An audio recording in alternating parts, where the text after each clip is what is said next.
All right, in our previous video, we're discussing basic Mendelian genetics. So I want to talk to you about some of the exceptions to the basic Mendelian ideas that Mendel came up with. Genetics is significantly more complicated than Mendel thought, probably. And so these are just a few of the exceptions that you will come across when you do genetics problems, things to think about.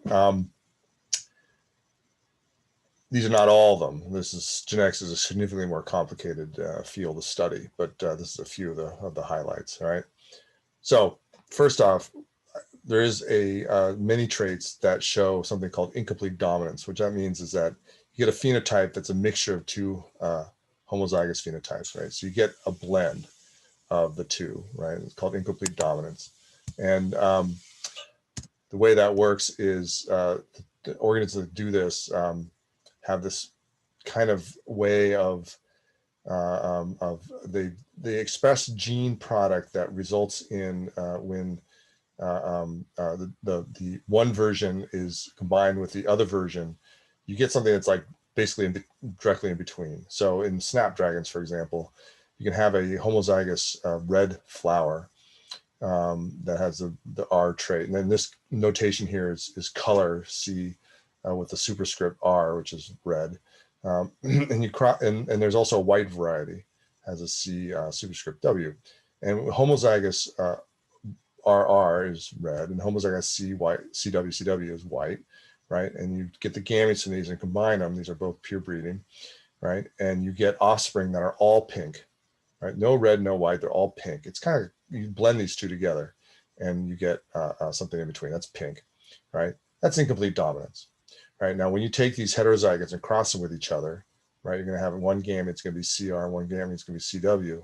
And of course, you do the Punnett square, and you're going to get offspring that should be 1/4 red, 1/2 pink, and 1/4 white, right? And that's a classic outcome of incomplete dominance, right? A 1 to 2 to 1 ratio of new phenotypes. So you get one red, 2 pink, and 1 white, right? In the F2, all right? That's incomplete dominance.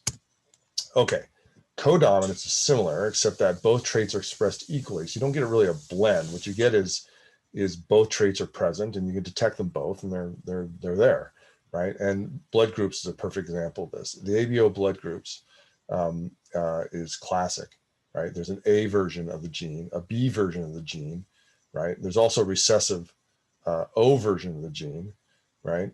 And A and B are both dominant to O, right? But A and B are actually codominant. So if you have the A allele and the two A alleles, like homozygous, you'll be A blood type, right? If you have A allele and the O allele, you'll be A blood type because A is dominant to O, right? But if you have A and B together, you get AB, right? It's a combination of both, and the body can actually recognize, or your cells actually have the traits, both traits present on their cell surface that give you blood groups, right? So that's codominance. Now, another example of more complicated genetics is this idea of multiple alleles. Genes don't have just two alleles, they have many alleles. We know that most genes. And again, example, the blood type is the blood groups, right? There's the A allele, the B allele, the O allele. There's actually other ones too, right? Those are the three big ones, all right? So it's 3 alleles for one gene, right? So not just the two, A, B, or A and O, or B and O, it's A, B, and O, right? 3. Okay, then there's more complicated things. There's things called pleiotropy, where you get multiple phenotypic effects from one gene. I'll show you that in a second. Actually, I'll show you that right now. All right, so the idea like sickle cell trait, for example, which we talked about before. If you have 2 copies of the sickle cell allele, right, homozygous, it's a recessive trait. Well, it's a kind of recessive trait, right? All the hemoglobin, when you have 2 copies of this allele, sickle cell allele, are sickle cell. They're abnormal, right? But you get lots of phenotypic effects. You get weakness and anemia and heart failure sometimes. You get impaired mental function sometimes, paralysis, blah, blah, blah, blah. Like all these are different phenotypes, right? All resulting from one gene allele mutation, right? So that's called pleiotropy, multiple phenotypic effects from one mutant allele, or one gene allele, right? There's also a thing called epistasis, which we won't test you on, but just throw it out there so you know, right? That sometimes you have a gene, allele that regulates the other alleles in this organism, right? So we have rats or mice that have, let's say, gray color when they're heterozygotes for these two genes, B and C, right? If they have the big B allele, they're gray, right? As long as they have also the big, a dominant version of the C allele, right? So these are gray, right? If they're homozygous recessive for the B allele, but they also have the big C, at least one of the big C dominant alleles, they are brown, right? But if they're homozygous recessive for the C allele, C gene, then they are white. So the C gene is controlling the presence of color, right? If you have no dominant C allele, then you are going to be white, right? If you have the dominant C allele, then you get color, and the color is determined by the other genes, right? So this is called epistasis. I won't test you on this, but just something to know. All right, then of course, many genes are polygenic, right? This is an old version of genetics of eye color and skin color, but to get the idea, this is theoretical, right? That eye color is a amalgamation of multiple genes, at least 2 genes, right?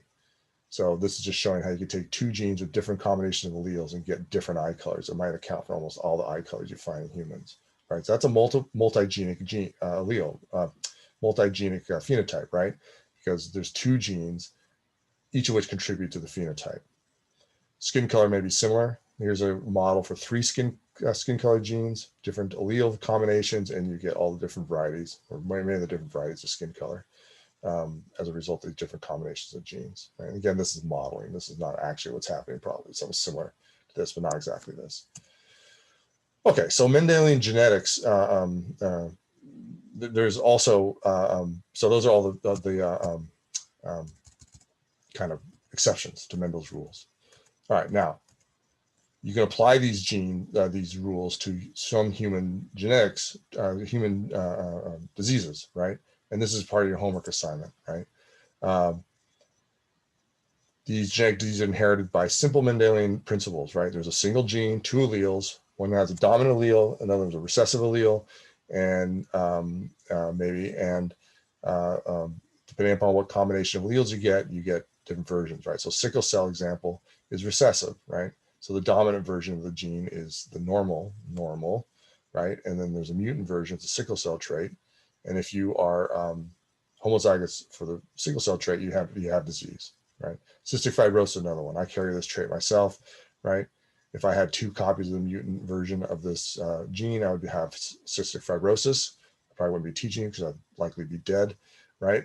But I am a heteromozygous. I have a normal version and a recessive mutant version, so I'm normal, right? So the normal version is dominant. Tay-Sachs, another one, right? Normal version dominant, mutant version is recessive. Huntington's disease, on the other hand, is a dominant disease, right? If you have the mutation for Huntington's disease, you're going to get Huntington's disease, right? It doesn't matter what the other version is. The normal version is recessive to the Huntington's mutant. Retinoblastoma is another one like that. It's a cancer you get in the eye. If you have this trait, retinoblastoma, you're going to get cancers in your eye, no matter what your other trait is dominant.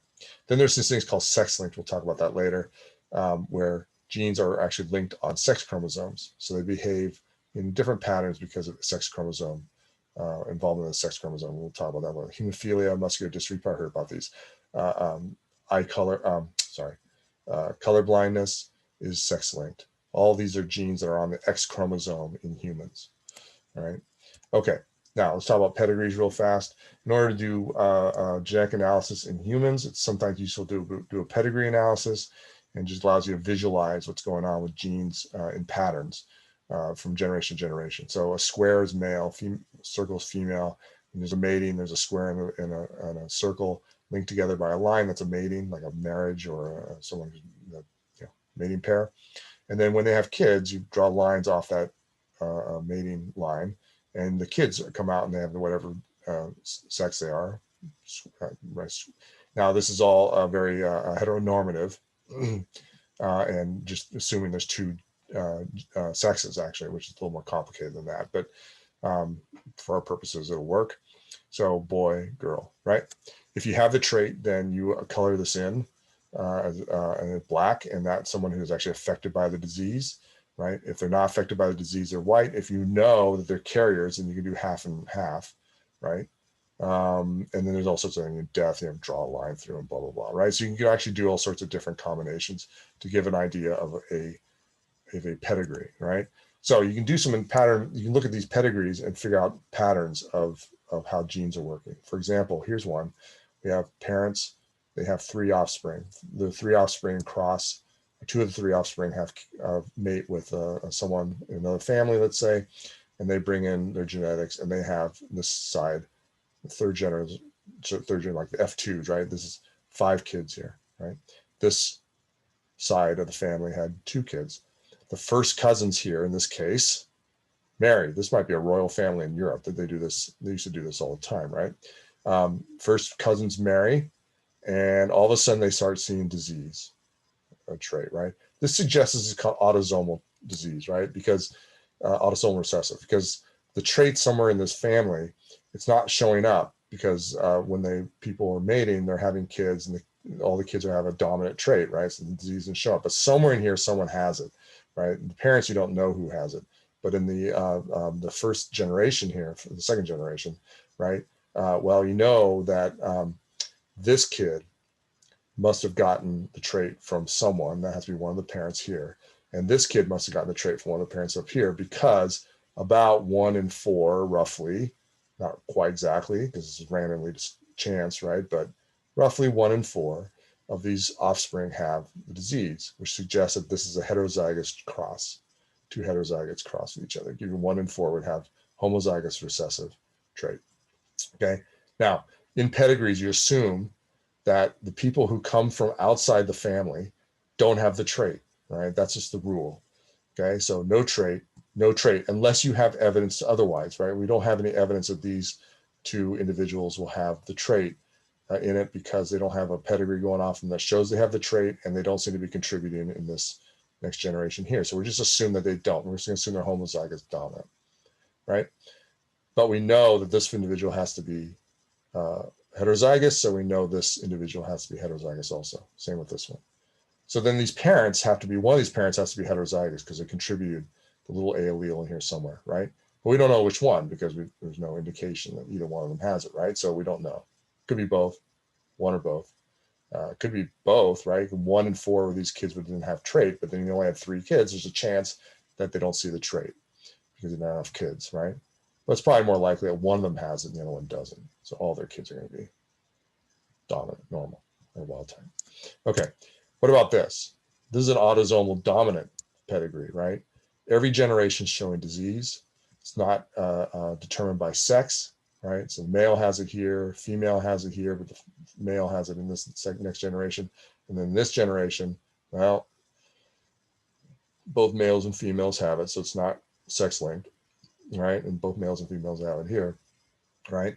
So what's probably going on here is a dominant trait, like let's say Huntington's disease, indicated by the big A here. We know that if it's a dominant trait, then the heterozygous is going to have the trait. But the homozygous recessive is not going to have the trait, right? So half the kids are going to get this big A and half the kids are going to get this little a from this parent, right? So this kid's clear, kid has a disease, this kid's clear, kid has a disease, right? Now these kids live to adulthood and have kids of their own. Someone comes from another family, we're going to assume they don't have it, right? So they're homozygous recessive. But this kid has it and has to be heterozygous, right? Because one of the parents is homozygous recessive, right? So half their kids, 1 or 2 or 3 in this case, have the trait, right? Same thing here. There's an outbreeding here, so we're going to assume they're homozygous recessive. They have to be anyways because they don't have the trait, right? And half the kids, 1, 2 out of 1, 2, 3, 4, 5, 6. So roughly 1/2 have the trait here. Okay. All right. That's a dominant pattern. Okay. Now, traits can also be linked, right? So genes will be on the same chromosome, which means that they don't sort independently. So all these different crosses that we showed of dihybrid and monohybrid, well, dihybrid cross in particular, these genes are not linked. They sort independently so that every time you make gametes from this, let's look here, you get 1/4 chance of having each of the different gametes, right? Different combinations of alleles in the different gametes, 4 different combinations. What happens if you see offspring where it skew these results, right? So instead of seeing 1 in 4 possibility of each of these, you see more of 2 of them and less of the other 2. That suggests that the genes are actually linked on the same chromosome, right? And that means that the genes are on the same piece of DNA and they cross over during meiosis, as we talked about, right? During crossing over, during prophase 1, right? But this crossing over happens only part of the time, not all the time. And so you see some of the traits are crossed over and some are not, right? So here's an example. It's fruit flies. Wild type fruit flies are gray with normal wings. Those genes are B+, B+, and VG+, and VG+. There's also a mutant version of this that gives you black body, which is little b, and vestigial wings, and the wings don't work. They're little teeny wings, and VG, right? Now, when you cross these, it's like a test cross, right? So you know that this offspring, F1 offspring, is going to be heterozygous, right? Now, you cross this with another test cross. So this is a test cross, right? Here's what you get. You expect to get, let's say we do, how many is this? 570, it's 2,300 offspring or count, right? And you expect to be 1 to 1 to 1 to 1 of each of these, right? Because this parent is only contributing B and VG, and this parent can contribute any of the 4 different combinations, B+, VG+, or B+, VG, B and VG+, or B and VG, right? So you should have 1 in 4 of each of these, right? So 575 of each. But what you actually see is this. You see a lot of 2 of them, right? And less of the other 2, right? And usually these lots you see here are the parentals. You don't need to worry about this too much, but these are the ones that are showing the link combination of genes. And the linkage has to be through this parent, because you know that these genes, if they're linked, it has to be B and VG, right? There's no mystery here, right? You can actually work out what combinations of alleles are linked based upon this parent. And we know that this parent came from this parent. That means that this gene had to be B+, VG+ linked together on the same chromosome, right? Because that's the only combination that could have been contributed to this F1, right? So B+ and VG+ are linked together, and B and VG are linked together, are those alleles, right? So the 2 genes are on the same chromosome, and the alleles that are linked on the same chromosomes, B+ and VG+, and on the other chromosome, B and VG, okay? So you get a lot of these, B+, VG+, B, VG, heterozygotes, right? And homozygous recessives. And you get less of the recombinants, right? The recombinants are now chromosomes that are recombined during meiosis 1 to give you new combinations of alleles, so that these now recombine. So B+ is sometimes with VG and B is sometimes with VG+. Those are recombinants, right? So B plus VG and B with VG+, right? And you get a few of those, but there's less of those. So those are recombinants. So you can actually figure out, here's what it looks like during meiosis. Here's the chromosome from the tetrad, right? Recombination between the 2 genes which are on this arm of the chromosome, and they recombine at some frequency, okay? There's recombinants. All right, now you can figure out how close the genes are. And the way you do this is by counting the recombinants, which are the lesser number of individuals, right?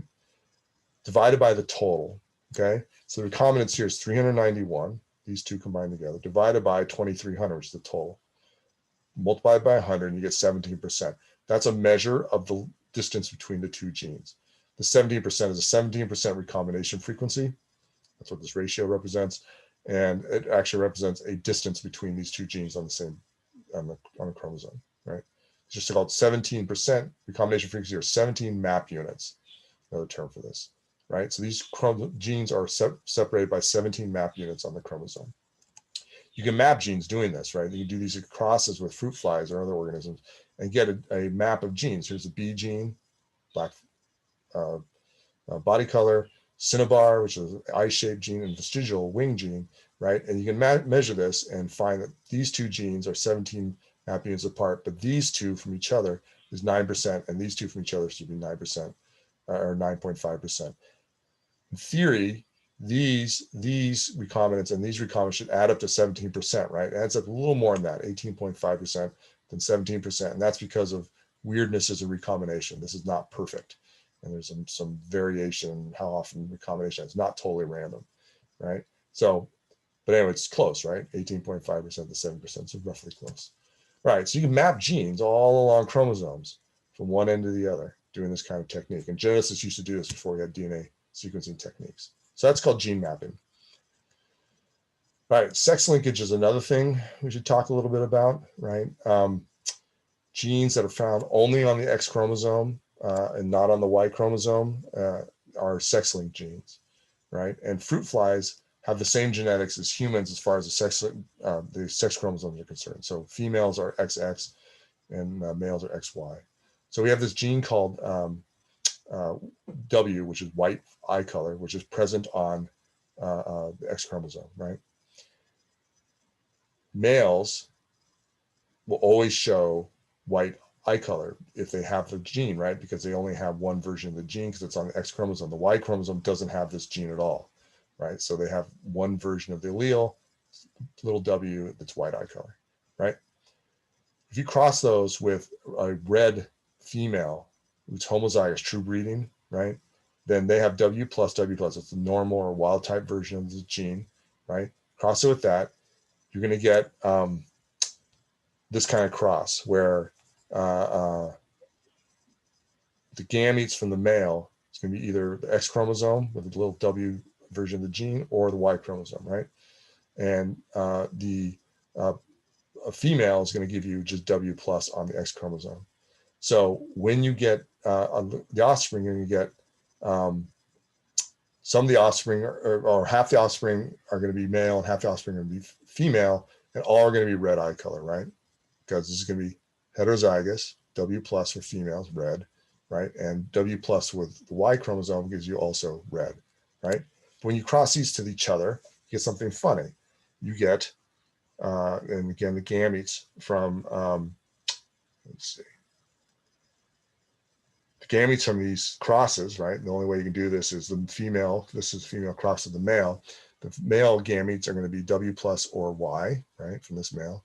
And the female gamete is going to be W plus or W from this female, right? So when you do the Punnett square on this, you get females that are all red, but the males give you red and white, which is weird, right? So the males are behaving differently than the females. And that's almost always a characteristic of sex linkage, right? Males give you something different than females, and every time you do a cross, right? And that's sex linkage, right? So that's the key here. Don't look at this. This cross is just going to cause confusion, but this one, it really shows that. All right, we see this in humans too. Actually, I'm going to tell a quick story on this. There's a trait in humans called hemophilia that's X-linked. Males tend to get it and females generally don't because the females have an extra X chromosome that often has the normal version of the gene that protects them from this trait, right?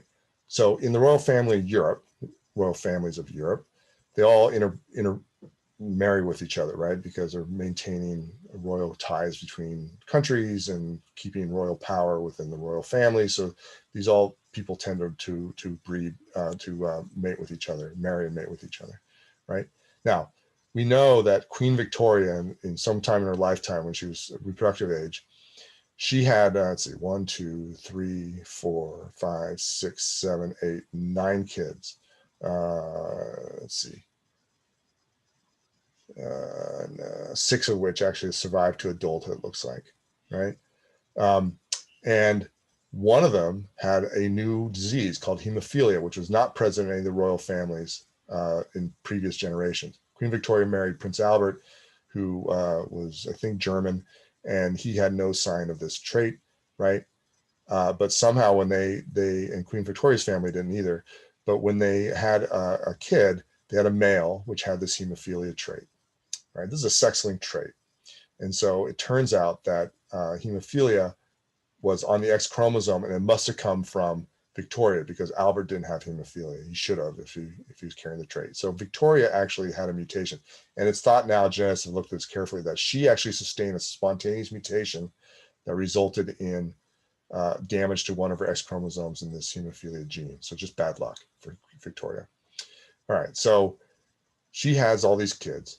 Leopold, Duke of Albany, marries and has kids, and he contributes his hemophiliac mutated X chromosome to Alice of Athione here, right? Who's now a carrier, which is a dot in her circle here. And then she has kids with hemophilia in this branch of the royal family, or whatever part of Europe this is gone off into, right? So Queen Victoria's great grandchild has hemophilia here, and a grandchild is a carrier, right? Here's the girls of the family, the women, right? Alice of Hesse was clearly a carrier, because when she married into this royal family over here, the Hesses, right? The Hesse royal family, she had at least one boy that had hemophilia. So she's bringing that from Queen Victoria to her son here, right? He died young because of hemophilia, right? Over here, Beatrice is also a carrier, and she married into the Spanish royal family, I think it is, and she ended up having kids, boys that were also had hemophilia and were sick. And this is a problem in the Spanish royal family for a while. All right, the interesting thing is here, right? Alice of Hesse's daughter, Alexandra, married Nicholas II of Russia in the late 19th century, right? She was a carrier. And when she married Nicholas, of course, didn't have the trait in his family. She contributed her X chromosome to her kids, right? And they had one boy. The boy, Alexis, was the sole male in this family. And of course, the Russian royal family is big on paternalistic dynasties, right? So the boys are really important. This is the only boy in this marriage.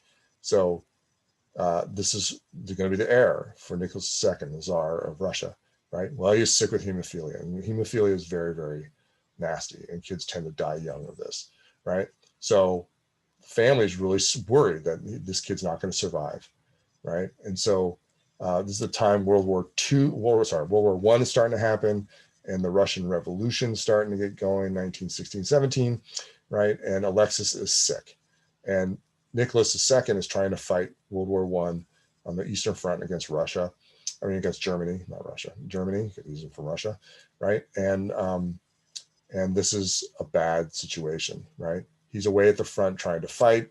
He's got a population that's very unhappy. Communist revolution or Marxism is starting to develop in Russia, and bad combination of things, right? So now Alexis is sick, and Alexander's trying to take care of him. Nicholas is off fighting the war, right? So she's trying to figure out what to do about it. And medicine hasn't figured out what to do about hemophilia yet. This is still not another 100 years or 80, 90 years before we figure this out, right? So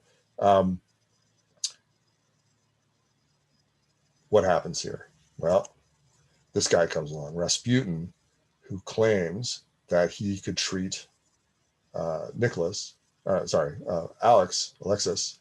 for his hemophilia. And he's a monk, right? And he's very charismatic. And he comes in, he kind of gets himself ingratiated with the royal family while Nicholas is off doing his thing. And he gets lucky, actually, it seems, that he did some incantations or treatments of Alexis, and Alexis improved, actually. And so Tsarina, Alexandra, thought, oh, he's got some powers, right? Which ingratiated him with the royal family. And that was not good, because he started becoming too powerful and started making bad decisions and doing things he shouldn't have done. And he'd help facilitate the fall, probably, of the Russian royal family. Rasputin was assassinated during World War I. A great story about this. He was poisoned and shot, had to be rolled up into a carpet and thrown into the river. He was stabbed, and he probably died of drowning. So this is a guy, he's indestructible. And there's a lot of legends about it. You can read about him. He's a very interesting guy. He probably didn't have magical powers, but the Russian royal family thought he might have. Okay, so you could argue that his involvement in this period of Russian history actually facilitated the Russian Revolution and the withdrawal of Russia from the World War I because of domestic troubles, and that Nicholas was losing control of the government because of this guy who came in and had this power, right? The Russians actually, the Russian revolutionaries, Lenin, Trotsky, and these guys violently overthrew the Russian royal family, right, and assassinated or killed, murdered all the members, right, including Alexis. And so that was the end of the Russian royal family and the beginning of the Soviet, later, the Soviet Union, right? So genetics had an impact probably on the course of history in this case, right? We've actually figured out where the gene is and what the mutation was that causes disease in that family. It's actually a splicing mutation, kind of interesting, on the X chromosome. Okay, so that solves that. We talked in class about these things, so I'm not going to talk about this further, and that takes care of that. So, all right, that's the end.